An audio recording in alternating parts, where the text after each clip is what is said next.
It's the summer of 1985, which in Moscow is still actually kind of cold. Alexei Pajitnov, a low-level programmer, is sitting around. He puts together Tetris. It's the most simple puzzle game you can think of, stacking blocks, but there's something magical about it. So, he can't sell the game. This is communist Russia after all. So instead, he gives it away to his friends. And then, it's spread all through Moscow. You copied it for your friend, he copied it for his friend, he copied it for his friend, and soon it had spread all the way to the outer states. That's what communism is. It means free Tetris. Now, the game eventually ends up in Hungary, in Budapest, at a trade show. Some Hungarian guys had made like an Apple version of it.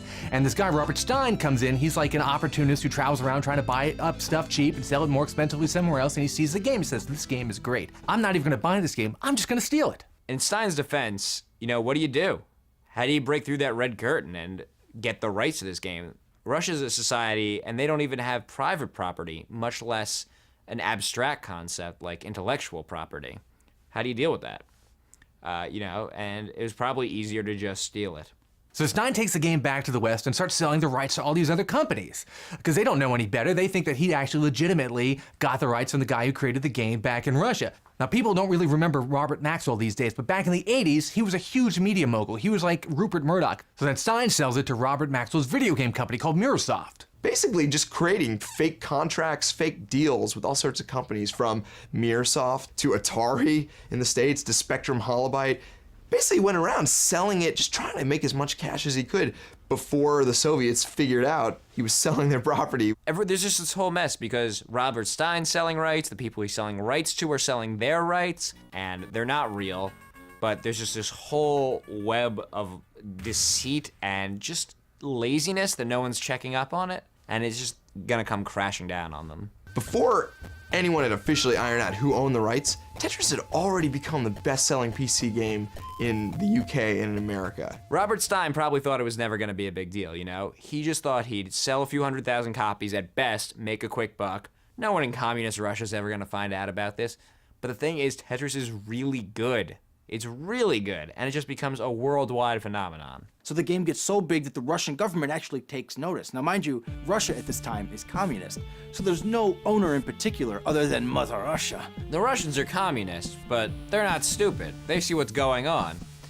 And they create Elord, this company to manage the rights for Tetris. Before, there was never really anyone to officially manage the rights. Now that that organization exists, there's just this rampant land grab. You've got Maxwell, you've got Stein, and you've got Nintendo, who are about to launch their Game Boy, all coming into Moscow at the same time, trying to snap up as many of the rights as they can for different platforms for this game. And there's a lot of sticky issues here. This is a society that works in just a completely different way, so it wasn't exactly clear how it was going to shake out. Now, Nintendo, they took the red eye, they got there first. They meet up with the Russian officials, and they say, hey, we'd love to get the rights for this kind of handheld version we're going to do, and we'll show you what a good job we did. We made a Nintendo cartridge. Here, check it out. Pull out a cartridge. The Russians freaked. They're like, we've never been paid for this. We didn't even know this existed. And the Russians go, where did that come from? We didn't give you the rights to that. Oh, we bought the rights. No, you didn't. So the Nintendo guy says, listen, I'll tell you what. I'll just write you a check right now for these rights too, okay? We sold a bunch of these cartridges. Here's the royalties. Just take this. The Russians, who hadn't been paid at all for any of the versions that were bestsellers in the West, took that check and said, finally, someone's actually taking care of us. And they immediately granted the rights to Nintendo. Now the Stein guy, he's been selling this game left and right. It's the #1 best-selling computer game out there, and of course he hasn't paid the Russians a cent. So the Russian government is furious. But instead of giving Stein the old poison-tip umbrella in the middle of Trafalgar Square, they say, hey, let's at least get some of this money. So they signed a contract with him to sell the computer version of the game. Now, Stein thinks he's buying the rights for computers, and he's thinking about the broad definition of computers. He thinks he's gonna sell it on calculators, on Game Boy, on watches, Nintendos. Things to come in the future, everything. So he figured nobody can say what is and what isn't a computer, so I pretty much have everything that I need to make money off of this. And the Russians realize this. So in the 11th hour, they snuck something into the contract where they defined a computer as something with a keyboard and a monitor. That one little sentence basically blocks Stein from making money on any other distribution of Tetris, which means he collects nothing from the Game Boy, he collects nothing from any arcade rights, he collects nothing from any home console rights. He got the rights to anything that has a monitor and keyboard, which is basically at this point a PC. And you know what? Tetris was already a huge success on the PC, so it's over.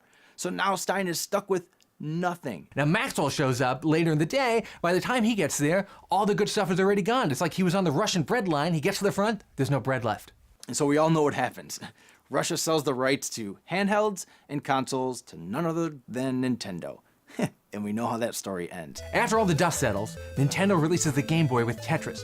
And Tetris helps the Game Boy go on to become a bestseller, and the Game Boy helps Tetris to become the best-selling game of all time, with like 30 million Game Boy versions of that alone out on the marketplace. If someone got screwed and maybe didn't deserve it under their, other banner, Tengen, I think Atari got unfairly screwed in the whole Tetris debacle. Atari had bought these imaginary rights to the game, and they thought they were buying something real, but they weren't. And they produced and advertised their version of Tetris, which a lot of people think is superior. I mean, Atari had actually made so many of these cartridges, they couldn't just throw them all away. They actually had to put them out in the marketplace first, just to kind of roll the dice. And then when they lost the case, they had to recall them all, and that ended up costing them even more in the long run. And at this point, there's a lot of bad blood between Atari and Nintendo, so Nintendo's only too happy to stop Atari from selling what they thought was going to be a hit game. And of course, back in Russia, the Russian government made millions off of this, but Alexei Pajitnov, the programmer, didn't make any money at all, because of course, Communist Party system can't really make a lot of money. If Pajitnov would have been born in a totally different country, the whole crazy, twisted story about all these companies fighting for all the rights, it wouldn't even exist. It's kind of interesting, actually. Tetris has probably appeared on more operating systems, consoles, handheld video games, graphing calculators, than probably any other game in history. The reason why Tetris is the #1 selling game of all time is because it's not technology dependent. You could put that game anywhere and it plays just as good as anywhere else. You could put that game on a cell phone and it's gonna play just as good as it's gonna play on an Xbox 360. Basically, it's the solitaire of the next millennium. That's why Tetris got so popular, and why Tetris spread so fast. Just wherever you play it, it's the same feeling. In 100 years from now, Tetris will still be here. Just like solitaire, just like chess, and all these new games, they'll be nowhere to be found. Yeah, Tetris is gonna be around forever. It's gonna outlive us all.